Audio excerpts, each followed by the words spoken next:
Muslimin hari ini. Sekali lagi dipertanggungjawabkan untuk mengendalikan pasukan JDP dan juga Lions Club dalam perlawanan yang memang cukup penting kepada kedua pasukan ini.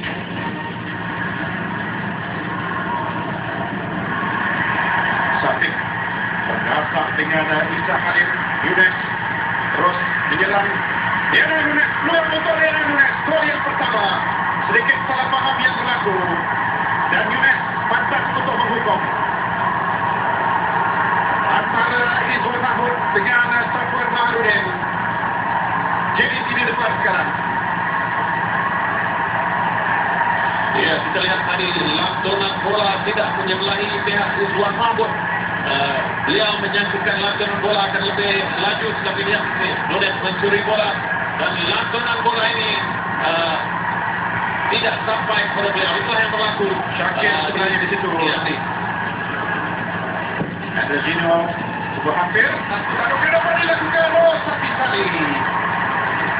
Ruang yang terbaik untuk Safi Salih. Dia sudah dapat menyentuh bola itu hasil daripada glancing header yang dilakukan di sini. Safi Salih tak boleh turun. Safi tak turun. Kalau kita perhatikan, itu dia yang dicari-cari Safwan Mahrudin sekali lagi.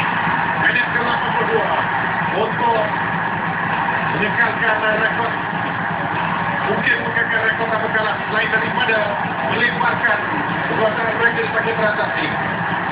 Ya, sekali lagi